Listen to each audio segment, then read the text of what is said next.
आज हम बात करने वाले हैं better small talk bye Patrick king book के बारे में। एक शहर था जिसमें लाखों लोग रोज एक दूसरे से टकराते, बातें करते और अपनी अपनी जिंदगी में खो जाते। इस शहर में एक आदमी था जिसका नाम था आरव।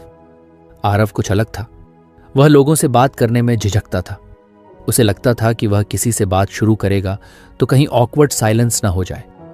हर बार जब उसे किसी अजनबी से बात करनी पड़ती तो वह एंग्जाइटी महसूस करता, लेकिन अंदर से वह चाहता था कि वह भी लोगों से खुलकर बात कर सके, दोस्त बना सके और मीनिंगफुल कॉन्वर्सेशंस कर सके। एक दिन ऑफिस से लौटते समय आरव ने एक बुक स्टोर पर नजर डाली। उसका मन हुआ कि वह अंदर जाए और कुछ किताबें देखे। वह बुक स्टोर के अंदर गया और शेल्फ के पास खड़ा हो गया जहां सेल्फ हेल्प बुक्स रखी थीं। उसकी नज़र एक किताब पर पड़ी जिसका टाइटल था better small talk, talk to anyone, avoid awkwardness, generate deep conversations और मेक रियल फ्रेंड्स। उसने किताब उठाई और पीछे का समरी पढ़ा। वह इंस्टेंटली इंट्रीग्ड हो गया। उसे लगा कि शायद यही वो चीज़ है जो उसकी प्रॉब्लम सॉल्व कर सकती है। किताब खरीदकर घर लौटते समय आरव के मन में एक्साइटमेंट था। उसने सोचा, शायद ये किताब मेरी लाइफ बदल दे, मुझे लोगों से बात करने का कॉन्फिडेंस मिल जाए। घर पहुंचकर उसने बैग फेंका, जूते उतारे और सीधा सोफे पर बैठकर किताब खोल ली। उसने पहला चैप्टर पढ़ना शुरू किया। पहला लेसन था adopt the right mindset towards small talk, recognise that small talk is a valuable tool for initiating deeper conversations, approach it with openness and a positive attitude to facilitate meaningful interactions. Aarav ने सोचा, यार ये तो basic बात है, पर मुझे ये कभी समझ में क्यों नहीं आई। किताब पढ़ते पढ़ते वह अपने कॉलेज के दिनों में खो गया। कॉलेज में अक्सर ऐसा होता था कि आरव किसी ग्रुप में शामिल होता, लेकिन ज्यादातर चुप ही रहता। लोग बातें करते, हंसते, खिलखिलाते और वह बस उनकी बातें सुनता रहता। अगर कोई उससे डायरेक्टली कुछ पूछ लेता तो वह जवाब दे देता, लेकिन खुद से कभी बातचीत शुरू नहीं करता। उसे लगता था कि लोग सोचेंगे ये क्या रैंडम बात कर रहा है। लेकिन अब इस किताब को पढ़ते हुए उसे एहसास हुआ कि स्मॉल टॉक का मतलब सिर्फ रैंडम बातें करना नहीं है। ये एक गेटवे है, एक तरीका है जिससे आप दूसरे इंसान को जान सकते हैं। उसने किताब में पढ़ा, When you start with small talk, you're not just talking about the weather or how someone's day was, you're building a bridge, a connection। Aarav को यह बात लॉजिकल लगी। उसने सोचा, ओके, तो मुझे माइंडसेट चेंज करना होगा। स्मॉल टॉक बोरिंग नहीं है, ये एक ज़रूरी स्टेप है, लेकिन ओपननेस और पॉजिटिविटी कैसे लाऊं? किताब ने प्रैक्टिकल टिप्स दिए थे। उसमें लिखा था, start by being genuinely curious about the other person, everyone has a story and it's your job to uncover it. उस रात आरव ने अपने आप को चैलेंज दिया, कल मैं ऑफिस में कम से कम एक नए इंसान से बात करूंगा, बस कैजुअली। अगले दिन ऑफिस में आरव कॉफी मशीन के पास खड़ा था। वह नर्वस था, लेकिन उसने तय किया था कि वह इस बार अपने कंफर्ट जोन से बाहर निकलेगा। तभी उसने देखा कि एचआर टीम की श्रेया उसके पास खड़ी है, अपनी कॉफी बना रही थी। आरव ने पहले कभी उससे बात नहीं की थी। उसने एक गहरी सांस ली और कहा, गुड मॉर्निंग श्रेया, लगता है कि हर कोई इस कॉफी मशीन से जुड़ा हुआ है इन दिनों, सही? श्रेया मुस्कुराई और बोली, हाँ, मुझे लगता है कि यह मशीन कुछ जादुई शक्ति से लैस है। Without it half of us won't survive the day. यह सुनकर आरव कुछ रिलैक्स्ड हो गया। उसने सोचा, ओके, ये इतना ऑकवर्ड नहीं है। उसने बात को आगे बढ़ाया, bye the way, do you prefer coffee या टी?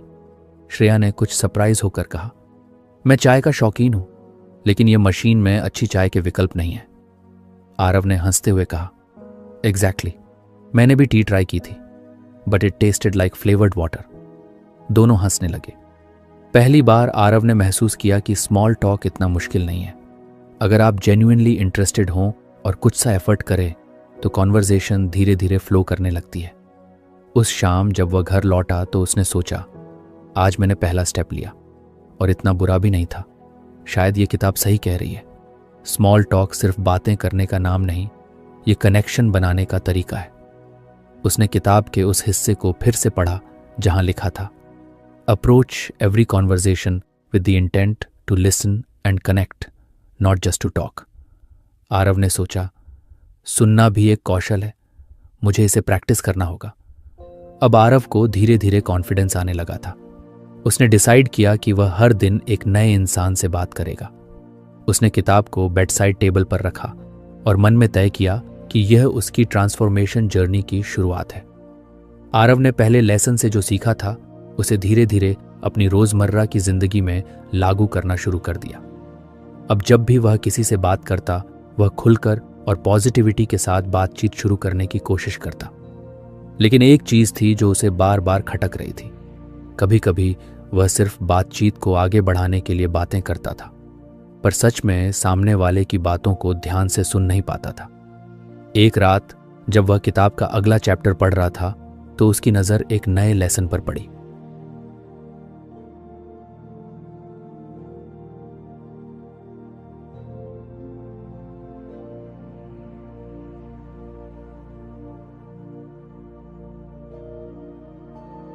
अगर आपको हमारी फ्री समरी अच्छी लगती है तो आप हमारे चैनल को सब्सक्राइब कर सकते हैं, हमारी मेंबरशिप खरीद सकते हैं या हमें यूपीआई के थ्रू सपोर्ट कर सकते हैं।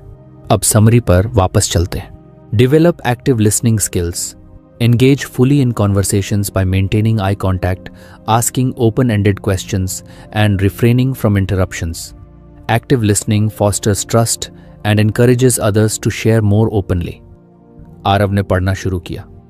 किताब में लिखा था, most people think they are good listeners but in reality they are just waiting for their turn to talk. ये लाइन पढ़कर आरव के दिमाग में घंटी सी बजी। उसे एहसास हुआ कि अक्सर जब वह किसी से बात कर रहा होता है तो वह सच में सुनने के बजाय अपनी बारी का इंतजार कर रहा होता है। किताब ने 3 जरूरी बातें समझाई। 1. आई कांटेक्ट मेंटेन करना। जब आप किसी से बात कर रहे हो तो उनकी ओर ध्यान से देखिए। इससे सामने वाले को लगेगा कि आप सच में उनकी बात सुन रहे हैं। 2. ओपन एंडेड क्वेश्चंस पूछना। ऐसे सवाल पूछिए जो हाँ या ना में जवाब देने के बजाय एक बातचीत को आगे बढ़ाएं। 3. इंटरप्शन से बचना। किसी की बात बीच में काटने से न सिर्फ बातचीत रुक जाती है बल्कि सामने वाला भी अपनी बात साझा करने से कतराने लगता है। आरव ने सोचा, यह लेसन मुझे पहले क्यों नहीं मिला? शायद मेरी सबसे बड़ी प्रॉब्लम यही है कि मैं सुनने के बजाय बोलने पर ध्यान देता हूं। उसने उस रात एक प्लान बनाया कि अगले दिन वह एक्टिव लिसनिंग को प्रैक्टिस करेगा। अगले दिन ऑफिस में लंच के दौरान आरव ने अपने कॉलीग समीर के पास बैठने का फैसला किया। समीर आमतौर पर अपने काम में व्यस्त रहता था और ज्यादा सोशलाइज नहीं करता था। आरव ने सोचा, यह परफेक्ट मौका है।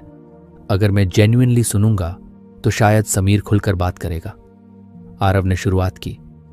हे Sameer, I noticed you're always so focused on your work. How do you manage to stay so productive? Sameer ने कुछ सरप्राइज होकर कहा, ओह, धन्यवाद नोटिस करने के लिए। I guess it's just about discipline and planning. इस बार आरव ने खुद को याद दिलाया, इंटरप्ट मत करना, बस सुनो। उसने समीर को इंकरेजमेंट देने के लिए सिर हिलाया और मुस्कुराया। समीर ने आगे कहा, actually I have a planner where I write down all my tasks for the day. It helps me prioritize. Aarav ने उसे ध्यान से सुना और फिर एक open-ended question पूछा. That's really interesting. Do you have any specific technique to stay consistent with it? ये सुनकर समीर कुछ देर के लिए सोच में पड़ गया और फिर बोला, Yeah, I follow the Pomodoro technique. It's about working in short, focused bursts with breaks in between. It really helps me stay on track. Aarav ने महसूस किया कि समीर अब ज्यादा कंफर्टेबल महसूस कर रहा था। उसने यह भी देखा कि समीर की बॉडी लैंग्वेज बदल गई थी। वह रिलैक्स था और अपनी बात विस्तार से बता रहा था। आरव ने बातचीत के बीच एक और चीज नोटिस की, आई कांटेक्ट का जादू। जब वह समीर की बातों को ध्यान से सुन रहा था और उसकी आंखों में देख रहा था तो समीर को यह महसूस हो रहा था कि उसकी बातें मायने रखती हैं। उस शाम आरव ने अपने ऑफिस से वापस घर जाते समय सोचा, आज पहली बार मुझे लगा कि किसी की बातें ध्यान से सुनना सच में कितना पावरफुल हो सकता है। यह सिर्फ कम्युनिकेशन का हिस्सा नहीं, ये कनेक्शन बनाने का सबसे बड़ा तरीका है। जब वह घर पहुंचा तो उसने किताब का एक और हिस्सा पढ़ा जिसमें लिखा था, listening is not just about hearing words, it's about understanding emotions, reading between the lines and giving the other person your undivided attention. Aarav को याद आया कि स्कूल के दिनों में उसकी एक दोस्त थी, स्नेहा। स्नेहा हर बार जब भी उसकी बातें सुनती तो उसकी पूरी अटेंशन आरव पर होती। स्नेहा के साथ बात करना हमेशा आसान लगता था। उसने महसूस किया कि स्नेहा में एक्टिव लिसनिंग का यह गुण था जिसकी वजह से लोग उसकी तरफ नेचुरली खींचते थे। अब आरव को यह समझ में आ गया था कि सिर्फ बातें करना ही काफी नहीं है, सुनना उतना ही जरूरी है। उसने अपने आप को एक नया चैलेंज दिया। इस बार उसने तय किया कि वह सिर्फ ऑफिस में ही नहीं बल्कि अपनी पर्सनल लाइफ में भी एक्टिव लिसनिंग को प्रैक्टिस करेगा। अगले दिन उसने अपनी माँ के साथ बातचीत शुरू की। अक्सर वह माँ की बातों को आधा सुनता और बाकी समय अपने फोन में लगा रहता, लेकिन इस बार उसने पूरा ध्यान माँ की बातों पर दिया। माँ ने कहा, आज मैंने तुम्हारे लिए तुम्हारी फेवरेट डिश बनाई है, पर तुम्हें ऑफिस की वजह से खाने का टाइम नहीं मिलता, तो पता नहीं तुम एंजॉय भी कर पाते हो या नहीं। आरव ने फोन को एक तरफ रखा और माँ की ओर देखा। उसने सॉफ्टली कहा, माँ, सच कहूं तो आपका खाना ही मेरे दिन का सबसे अच्छा हिस्सा होता है, लेकिन मेन काम में इतना व्यस्त हो जाता हूं कि आपको प्रॉपरली थैंक्स भी नहीं कह पाता। माँ यह सुनकर कुछ इमोशनल हो गई। उन्होंने कहा, तू इतना बड़ा हो गया है, फिर भी कभी कभी बच्चे जैसा बिहेव करता है, पर तेरी ये बात सुनकर अच्छा लगा। आरव ने महसूस किया कि एक्टिव लिसनिंग सिर्फ बातचीत को बेहतर नहीं बनाता बल्कि रिश्तों को भी मजबूत करता है। उसने किताब में जो पढ़ा था वह सच में सही था। Active listening builds trust and opens doors to deeper conversations. अब आरव को एक नई आदत डालनी थी। उसने हर दिन खुद से वादा किया कि वह कम से कम 3 लोगों के साथ एक्टिव लिसनिंग प्रैक्टिस करेगा। उसने देखा कि यह सिर्फ एक स्किल नहीं थी बल्कि एक माइंडसेट थी, एक तरीका जिससे आप दूसरों के इमोशंस और उनकी कहानियों को समझ सकते हैं।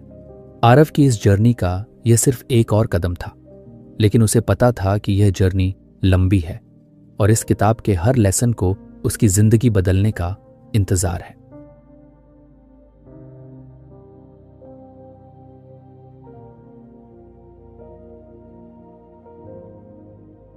आरव की जिंदगी में छोटे छोटे बदलाव अब साफ दिखाई देने लगे थे।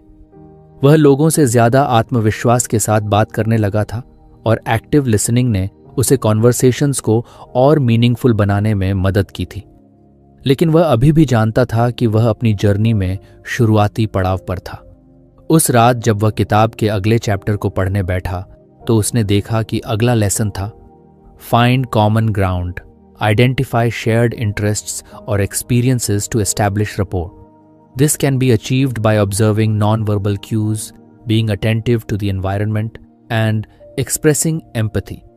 आरव ने पढ़ा कि जब भी आप किसी से बात कर रहे हों तो कॉमन ग्राउंड ढूंढना बहुत जरूरी है।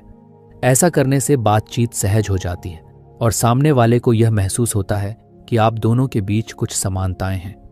किताब में लिखा था, लोग naturally connect with those who share similar interests, experiences और values. Finding common ground is like discovering a bridge that brings two minds closer. ये पढ़कर आरव के चेहरे पर हल्की मुस्कान आ गई। उसे याद आया कि कई बार जब वह अनजाने में किसी के साथ कॉमन ग्राउंड ढूंढ लेता था तो बातचीत कितनी आसान हो जाती थी, लेकिन अब उसे इसे कॉन्शियसली प्रैक्टिस करना था। अगले दिन ऑफिस में लंच के बाद कॉफी ब्रेक के दौरान आरव ने डिसाइड किया कि वह इस लेसन को आजमाएगा। उसने देखा कि उसकी टीम का एक नया मेंबर आदित्य कॉफी मशीन के पास अकेला खड़ा था। आदित्य हाल ही में उनकी कंपनी में शामिल हुआ था और ज्यादा लोगों के साथ घुला मिला नहीं था। आरव ने सोचा कि यह परफेक्ट मौका है। वह आदित्य के पास गया और मुस्कुराते हुए कहा, hey Aditya, how is your first week going? Adjust हो गए यहाँ के काम के साथ? आदित्य ने कुछ झिझकते हुए कहा, हाँ, यहाँ तक तो अच्छा रहा है, लेकिन कुछ ओवरवेलमिंग है क्योंकि अभी बहुत कुछ सीखना बाकी है।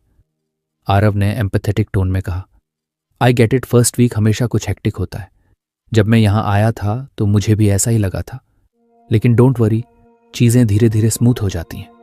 यह सुनकर आदित्य कुछ रिलैक्स्ड लगने लगा। आरव ने बातचीत को आगे बढ़ाने के लिए एनवायरनमेंट पर ध्यान दिया।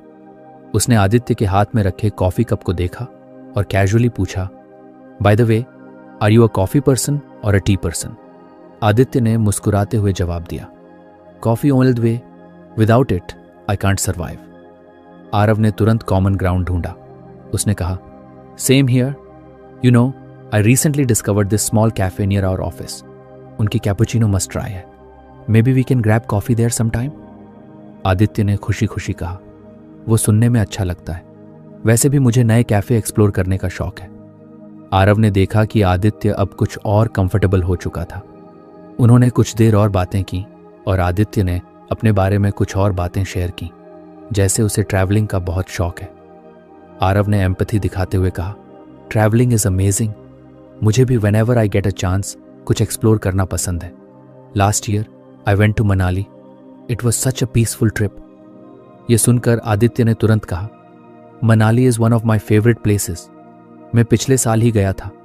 कौन कौन सी जगह एक्सप्लोर की थी आपने? अब बातचीत पूरी तरह फ्लो में आ चुकी थी. दोनों के बीच एक अच्छा कनेक्शन बन गया था और यह सब इसलिए हुआ क्योंकि आरव ने कॉमन ग्राउंड ढूंढने की कोशिश की थी. उस शाम घर लौटते वक्त आरव सोचने लगा कि यह टेक्निक कितनी नेचुरल और इफेक्टिव है. उसने महसूस किया कि जब आप जेन्युइनली शेयर्ड इंटरेस्ट्स ढूंढने की कोशिश करते हैं तो लोग नेचुरली खुलने लगते हैं. उसने किताब के उस हिस्से को फिर से पढ़ा जहां लिखा था, फाइंडिंग कॉमन ग्राउंड है बारे में दिखाना कि आप पर्याप्त दयालु हैं कि छोटे विवरणों को नोटिस करें. क्या वे पसंद करते हैं, कैसे वे महसूस करते हैं और क्या वे मूल्य देते हैं. आरव को याद आया कि उसके स्कूल के दिनों में उसका एक दोस्त विवेक हमेशा कॉमन इंटरेस्ट्स के जरिए लोगों से जुड़ता था. अगर किसी को क्रिकेट पसंद था तो विवेक क्रिकेट की बातें शुरू कर देता. अगर किसी को मूवीज का शौक था तो वह उनके फेवरेट एक्टर्स के बारे में बात करता. उसकी यही क्वालिटी थी जिसकी वजह से वह हर ग्रुप का हिस्सा बन जाता था. अब आरव ने डिसाइड किया कि वह इस स्किल को कॉन्शियसली प्रैक्टिस करेगा. उसने अगले कुछ दिनों में और भी लोगों के साथ बातचीत की और इस टेक्निक का इस्तेमाल किया. एक बार वह ऑफिस के पार्किंग लॉट में अपनी कार के पास खड़ा था जब उसने अपनी कॉलीग निहारिका को देखा. निहारिका अक्सर हेडफोन्स लगाए रहती थी और काम में बिजी रहती थी. आरव ने सोचा कि शायद उसके साथ भी कॉमन ग्राउंड ढूंढा जा सकता है. उसने कैजुअली कहा, hey Niharika, I always see you with headphones on. क्या सुन रही हो? निहारिका ने हेडफोन्स उतारते हुए कहा, ओह, मैं पॉडकास्ट का बहुत बड़ा फैन हूं. अभी एक इंटरेस्टिंग सीरीज सुन रही हूं अबाउट हिस्ट्री. यह सुनकर आरव ने इंटरेस्ट दिखाया. उसने कहा, रियली? कौन सी सीरीज है? I been meaning to start listening to podcast but कभी सही रिकमेंडेशन नहीं मिली. निहारिका कुछ एक्साइटेड हो गई और उसने सीरीज का नाम बताया. उसने कहा, यह पॉडकास्ट इतना डिटेल्ड है और हिस्ट्री को इतना एंगेजिंग तरीके से एक्सप्लेन करता है कि सुनते सुनते टाइम का पता ही नहीं चलता. आरव ने एम्पैथी दिखाते हुए कहा, दैट साउंड्स फैसिनेटिंग. मुझे भी हिस्ट्री बहुत पसंद है. बचपन में हमेशा हिस्टोरिकल डॉक्यूमेंट्रीज देखता था. Maybe I give this podcast a try.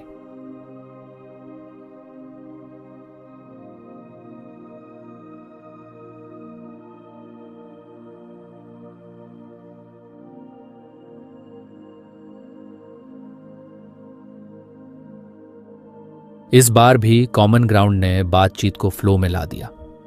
Niharika ने आरव को कुछ और पॉडकास्ट रिकमेंड किए और दोनों के बीच एक अच्छी अंडरस्टैंडिंग बन गई. आरव को अब समझ में आ चुका था कि कॉमन ग्राउंड ढूंढना किसी भी बातचीत को मीनिंगफुल बनाने का सबसे आसान तरीका है. उसने किताब में जो पढ़ा था वह सच में उसकी रोजमर्रा की जिंदगी में काम कर रहा था. उसने यह भी नोट किया कि कॉमन ग्राउंड सिर्फ शेयर्ड इंटरेस्ट्स तक सीमित नहीं है. ये शेयर्ड एक्सपीरियंसेस, वैल्यूज और यहां तक कि म्यूचुअल एम्पैथी तक भी हो सकता है. अब आरव को इस बात का बेसब्री से इंतजार था कि किताब का अगला लेसन उसे क्या सिखाएगा. उसने मन ही मन सोचा, अगर हर लेसन इतना इम्पैक्टफुल है तो शायद मैं सच में वह इंसान बन सकता हूं जो एफर्टलेस दूसरों से कनेक्ट कर सके. आरव की जिंदगी में अब धीरे धीरे ऐसा बदलाव आने लगा था जिसे वह खुद भी महसूस कर सकता था. वह पहले से ज्यादा कॉन्फिडेंट महसूस करता था और लोगों से बातचीत करते हुए अब उसे झिझक नहीं होती थी. लेकिन वह जानता था कि यह जर्नी अभी खत्म नहीं हुई थी. हर दिन वह इस कोशिश में रहता था कि अपनी बातचीत को और मीनिंगफुल और एंगेजिंग बना सके. एक शाम उसने किताब का अगला लेसन पढ़ना शुरू किया. इस बार लेसन था, ask engaging questions, pose, thought provoking, open-ended questions to stimulate engaging discussions. Avoid generic or closed-ended questions that may lead to short or superficial responses. Aarav ने किताब को ध्यान से पढ़ा। उसमें लिखा था, संवाद की कुंजी एक अच्छे संवाद में होती है जो आप पूछते हैं। Thoughtful, open-ended questions show that you're genuinely interested in the other person and their perspective. Aarav को इंस्टेंटली यह बात समझ में आई। उसे याद आया कि अक्सर वह बातचीत में ऐसे सवाल पूछता था जिनका जवाब सिर्फ हाँ या ना में होता था, जैसे क्या तुमने यह किया या क्या तुम्हें यह पसंद है, और इससे बातचीत अक्सर वहीं खत्म हो जाती थी। किताब में आगे लिखा था, avoid questions that close the conversation, instead ask questions that encourage the other person to share more about their thoughts, feelings, and experiences. For example, instead of asking, do you like your job? Try asking, what do you enjoy most about your work? ये line पढ़कर आरव के दिमाग में एक light bulb moment आया। उसने सोचा, ये इतना सिंपल है, लेकिन मैं इसे पहले क्यों नहीं समझ पाया। अगले दिन ऑफिस में उसने इस नए लेसन को प्रैक्टिस करने का फैसला किया। लंच ब्रेक में वह अपनी टीम के नए मेंबर किरण के पास गया। किरण एक इंट्रोवर्ट थी जो ज्यादातर अकेली खाना खाती थी। आरव ने सोचा कि एंगेजिंग क्वेश्चंस के जरिए शायद वह किरण को बेहतर तरीके से जान सके। आरव ने किरण से पूछा, हे किरण, तुम यहाँ काफी फोकस्ड रहती हो, लेकिन मैंने सोचा कि तुमसे कभी प्रॉपरली बात नहीं की। वैसे तुम्हारा फील्ड इतना इंटरेस्टिंग है, डेटा एनालिटिक्स। तुम्हें इस फील्ड में सबसे एक्साइटिंग चीज क्या लगती है? किरण ने कुछ हेजिटेशन के साथ मुस्कुराते हुए कहा, वेल, मुझे पैटर्न्स ढूंढना बहुत पसंद है। नंबर्स के पीछे की कहानी जानना काफी फैसिनेटिंग लगता है। हर डेटा सेट एक नई कहानी बताता है। आरव ने महसूस किया कि यह सवाल सही दिशा में था। उसने बात को आगे बढ़ाया, दैट्स रियली इंटरेस्टिंग। क्या कभी ऐसा हुआ कि किसी डेटा सेट ने तुम्हें ऐसा रिजल्ट दिया जिसकी तुमने बिल्कुल उम्मीद नहीं की थी? किरण कुछ कंफर्टेबल महसूस करने लगी और उसने एक डिटेल्ड एग्जाम्पल दिया। उसने बताया कि कैसे एक बार उसने एक प्रोजेक्ट में कस्टमर बिहेवियर का एक ऐसा पैटर्न ढूंढा जिसने उनकी पूरी टीम की स्ट्रैटेजी बदल दी। आरव ने ध्यान से उसकी बात सुनी और बीच बीच में उसे एनकरेज करने के लिए सिर हिलाया। जब किरण ने अपनी बात खत्म की तो उसने कहा, वाह, दैट्स इम्प्रेसिव। तुमने तो सच में अपनी टीम की पूरी डायरेक्शन बदल दी। तुम्हें उस मोमेंट पर कैसा लगा था? यह सुनकर किरण और खुलकर बोलने लगी। उसने अपने एक्सपीरियंसेस और चैलेंजेस के बारे में और बातें शेयर की। इस बार आरव ने महसूस किया कि सही सवाल पूछने से कॉन्वर्जेशन सिर्फ एक कैजुअल चैट नहीं रही, बल्कि एक डीप और एंगेजिंग डिस्कशन बन गई थी। उस शाम जब वह घर लौटा तो उसने किताब के उस हिस्से को फिर से पढ़ा। Engaging questions not only keep the conversation flowing, but also make the other person feel valued and understood. Aarav को यह बात सही लगी। उसे एहसास हुआ कि जब आप thoughtful questions पूछते हैं तो आप न सिर्फ बातचीत को आगे बढ़ाते हैं, बल्कि सामने वाले को यह भी दिखाते हैं कि आप उनकी बातों को genuinely समझना चाहते हैं। उसने अगले दिन अपनी पर्सनल लाइफ में भी इस स्किल को आजमाने का फैसला किया। रात के खाने के दौरान उसने अपने पिता से बात की। आमतौर पर वह और उसके पिता फॉर्मल बातें करते थे, जैसे काम कैसा चल रहा है या आज दिन कैसा रहा। लेकिन इस बार आरव ने कुछ अलग करने की कोशिश की। उसने पूछा, पापा, आपने हमेशा मुझे सिखाया कि मेहनत और पेशेंस सबसे बड़ी क्वालिटीज होती हैं, लेकिन आपके करियर में कोई ऐसा मोमेंट था जब आपको लगा कि मेहनत के बावजूद चीजें काम नहीं कर रही? यह सवाल सुनकर उसके पिता कुछ पल के लिए चुप हो गए। फिर उन्होंने मुस्कुराते हुए कहा, यह इंटरेस्टिंग सवाल है। हाँ, एक बार ऐसा हुआ था। जब मैं अपने करियर के शुरुआत में था तब मैंने एक बड़ा प्रोजेक्ट लिया था। मुझे लगा था कि अगर यह प्रोजेक्ट सक्सेसफुल हो गया तो मेरा नाम बन जाएगा, लेकिन कुछ गलत कैलकुलेशंस की वजह से प्रोजेक्ट फेल हो गया।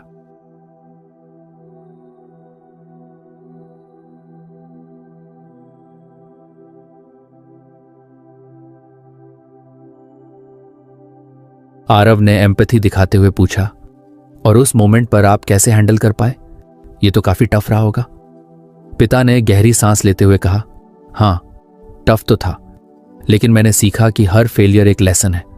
उस फेलियर ने मुझे सिखाया कि प्लानिंग और एग्जीक्यूशन में बैलेंस कितना जरूरी है, और आज अगर मैं कुछ भी सक्सेसफुल हूं तो वो उस फेलियर की वजह से है। आरव ने महसूस किया कि एंगेजिंग क्वेश्चंस ने न सिर्फ उनके पिता को अपनी बातें खुलकर बताने का मौका दिया, बल्कि उनके रिश्ते को भी एक नए लेवल पर ले गया। अब आरव को समझ में आ गया था कि सही सवाल पूछना केवल बातचीत का हिस्सा नहीं, बल्कि एक कला है। उसने किताब में जो पढ़ा था वह सचमुच उसकी जिंदगी में असर कर रहा था। उसने अपनी डायरी में लिखा, the power of an engaging question is not just in the words but in the intent behind it. It shows that you care, that you are curious and that you genuinely want to know the other person story.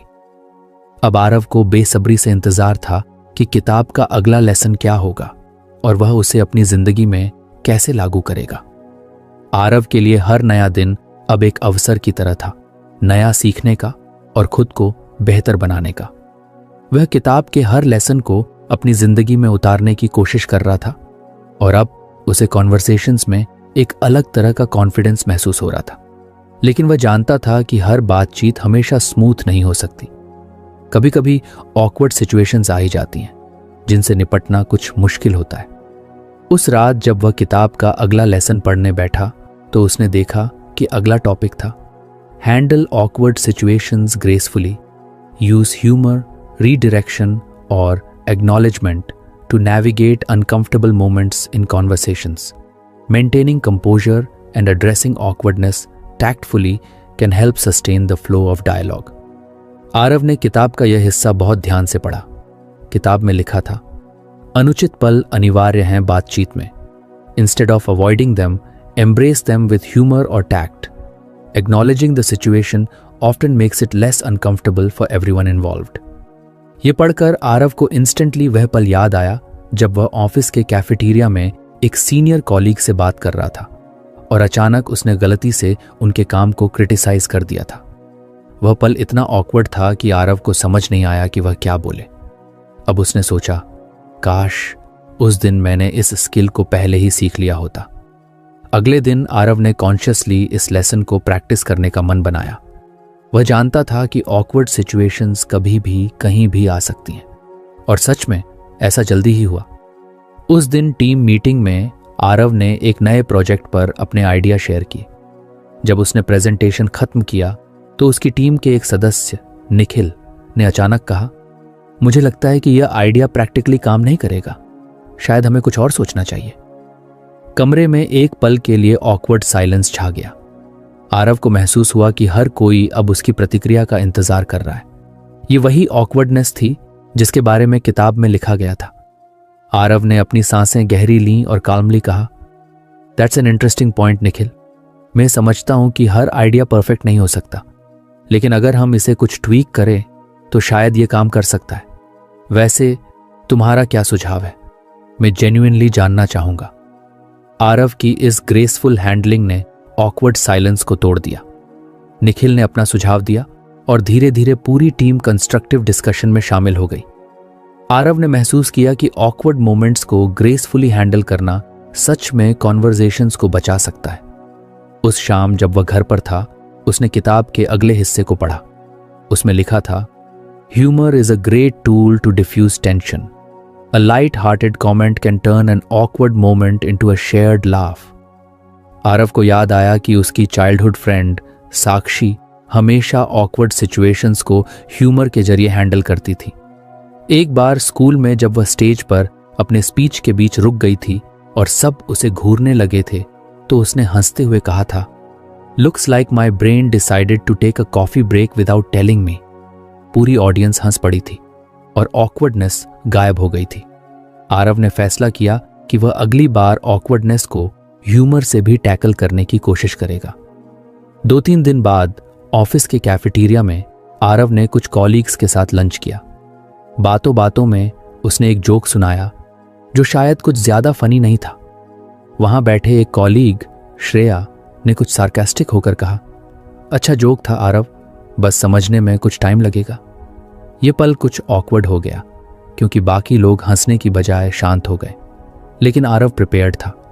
उसने तुरंत हंसते हुए कहा, श्रेया, मुझे तो लगा था मेरा जोक इतना अच्छा है कि लोग इसे एनालाइज करेंगे, लेकिन लगता है मैं स्टैंड अप कॉमेडी में अभी पास नहीं हुआ।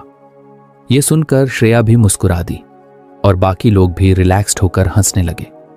उस ऑकवर्ड मोमेंट को ह्यूमर ने आसानी से बचा लिया। आरव ने महसूस किया कि ऑकवर्ड सिचुएशंस को ग्रेसफुली हैंडल करना न सिर्फ ऑकवर्डनेस को कम करता है, बल्कि सामने वाले के साथ एक नई तरह का कनेक्शन भी बनाता है। उसने किताब के अगले हिस्से को पढ़ा, जिसमें लिखा था, sometimes simply acknowledging the awkwardness can make it less intense. Saying something like, well, that was unexpected, or let's start over, can help reset the conversation. इस बात को उसने अगले दिन अपनी पर्सनल लाइफ में आजमाया। रात के खाने के दौरान आरव अपनी बहन से बात कर रहा था। उन्होंने एक टीवी शो का जिक्र किया जिसे उन्होंने देखा था। आरव ने बिना ध्यान दिए कह दिया, ओह, वह शो तो बोरिंग है, पता नहीं लोग इसे क्यों देखते हैं। उसकी बहन ने तुरंत जवाब दिया, एक्सक्यूज मी, मुझे वह शो बहुत पसंद है, क्या तुमने इसे प्रॉपरली देखा भी है? यह एक क्लासिक ऑकवर्ड मोमेंट था। आरव ने तुरंत अपनी गलती समझ ली। उसने मुस्कुराते हुए कहा, ओके, लगता है मैंने बिना देखे ही जजमेंट पास कर दी। तुम्हें इसे इतना पसंद करते हुए देखकर मुझे अब सच में इसे देखने का मन हो रहा है। चलो वीकेंड पर इसे साथ में देखते हैं। इस एक्नॉलेजमेंट और पॉजिटिविटी ने ऑकवर्डनेस को खत्म कर दिया और उसकी बहन ने भी मुस्कुराते हुए कहा, ठीक है, लेकिन अगर तुम्हें पसंद ना आया तो मुझे क्रिटिसाइज मत करना। आरव ने महसूस किया कि इस स्किल का सही इस्तेमाल सिर्फ प्रोफेशनल कॉन्वर्सेशंस तक सीमित नहीं था, यह पर्सनल रिलेशनशिप्स को भी बेहतर बना सकता था। उसने अपनी डायरी में लिखा, awkward moments are inevitable but they're also opportunities. अगर आप इनका सही तरीके से सामना करें तो यह कॉन्वर्सेशंस को और भी मीनिंगफुल बना सकते हैं। अब आरव को यह एहसास होने लगा था कि इस किताब के हर लेसन ने न सिर्फ उसकी कम्युनिकेशन स्किल्स को बेहतर बनाया है, बल्कि उसे एक बेहतर इंसान बनने में भी मदद की है।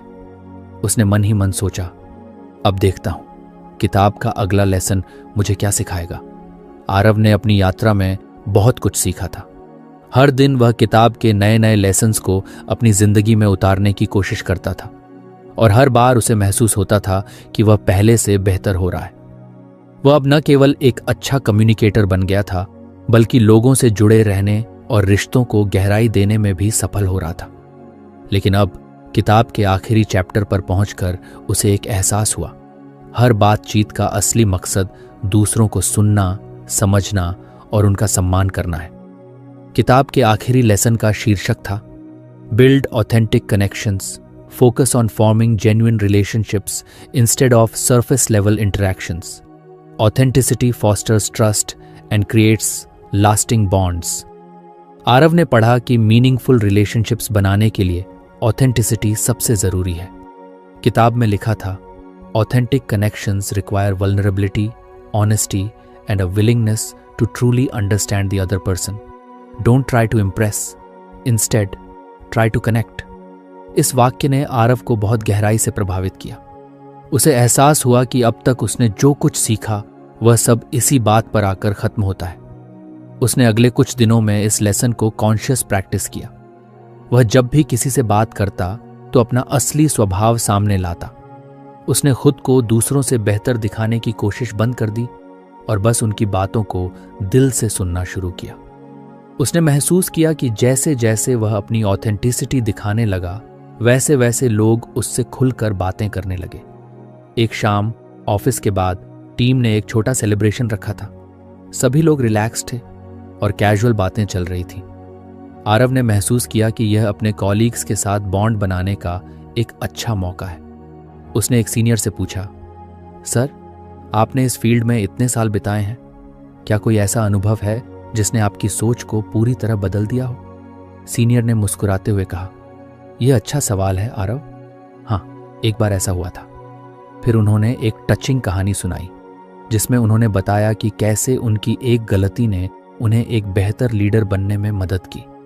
उनकी ईमानदारी और ओपननेस ने सबको गहराई से प्रभावित किया। उस रात घर लौटते समय आरव ने महसूस किया कि हर इंसान के पास एक कहानी होती है, और जब आप ऑथेंटिसिटी के साथ किसी की कहानी सुनते हैं तो आप उनसे सिर्फ बातचीत नहीं करते, आप उनसे एक रिश्ता बनाते हैं। आरव अब पहले से कहीं ज्यादा खुश था। उसे लगा कि उसने न केवल दूसरों से बात करना सीखा बल्कि खुद को भी बेहतर समझा। उसने किताब को बंद करते हुए सोचा, यह सिर्फ एक किताब नहीं थी, यह मेरी जिंदगी का टर्निंग पॉइंट थी। आरव ने अपनी डायरी में लिखा, अच्छी बातचीत सिर्फ शब्दों का आदान प्रदान नहीं होती, ये दिलों का जुड़ाव होती है। अगर आप अपनी बातों में ईमानदारी, एम्पैथी और ओपननेस ला सकें तो आप हर किसी के साथ एक मीनिंगफुल कनेक्शन बना सकते हैं। कहानी यहां खत्म नहीं हुई थी। आरव की जिंदगी अब हर दिन नई कहानियों से भर रही थी। उसने सीखा था कि बातचीत सिर्फ एक कला नहीं बल्कि एक जीवन जीने का तरीका है, और उसने यह तय किया कि वह हमेशा इस जर्नी को जारी रखेगा, हर दिन, हर पल। तो फ्रेंड्स, ये थी हमारी आज की बुक समरी। आपको कैसी लगी कमेंट करके ज़रूर बताएं, और धन्यवाद आपका समरी एंड तक सुनने के लिए।